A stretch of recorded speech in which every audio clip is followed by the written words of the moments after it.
Infrastructure Victoria recently released their evidence-based study looking into a number of scenarios for autonomous vehicle and electric vehicle technologies.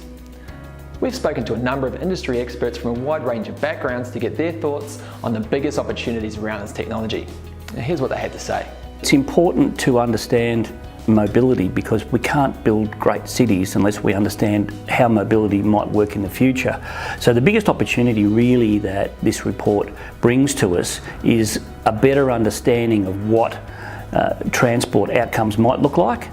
And it also helps us to understand some base case ideas about and so we can talk to the community, because the problem that we've got at the moment is we have no base case to talk about.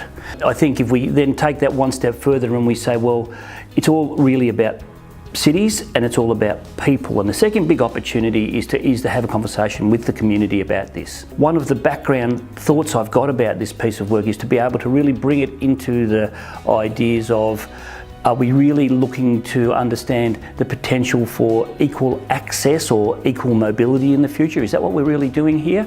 Because I'd like to have that conversation. So I think the biggest opportunity in these scenarios is the potential to move our entire car fleet onto a zero emissions energy base. Road transmissions make up our third biggest source of carbon emissions in this country, so being able to take that slice out of our emissions pie will be a huge step towards making our contribution towards reducing climate change in the future. With autonomous vehicles, we can improve accessibility across the city, especially in areas that are less accessible at the moment, such as middle ring and outer ring suburbs that have poorer access to public transport, and particularly where people who are less wealthy tend to live. This means that people can have better access to services. These sorts of things will improve the quality of life and also have great impacts on our productivity, human capital, and other economic benefits from across Melbourne. The other opportunity would be the greening of the landscape, of the streetscapes and highways. I think opportunities there for the AV cars to be interconnected technology-wise and reducing the need for human error in the street design means that we can actually reduce the laneways, have more landscaping and open park spaces, which is going to be fantastic. If you expand your thinking into what the automotive industry is in Australia, and you think about electric vehicles as kind of being the first sign of that, then we really open our minds to, well, where can Australia really sit in the automotive supply chain? Sure, we've got lithium, we've got resources there that fits in with the traditional supply chain, which is componentry. But can we be a leader in the technological side of things?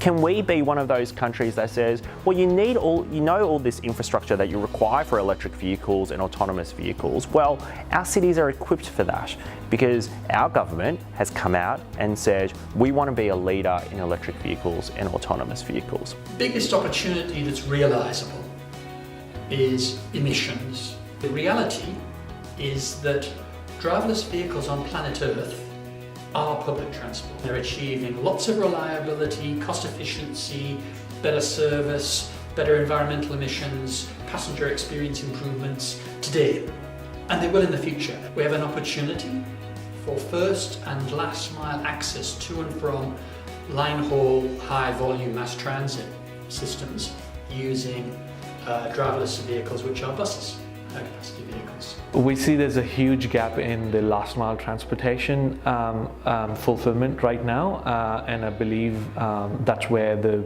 private companies and the businesses out there can really help bridge that gap. What we do need is a decisive support and partnership with those private companies to help bring those platforms into fruition and everyday existence. Infrastructure Victoria have called for public submissions on their study before they report back to the state government in October. Now these submissions are due by the 31st of August. So what are your thoughts on the opportunities, the challenges, your fears or your hopes around this technology? Have your say and play a part in creating a more livable future.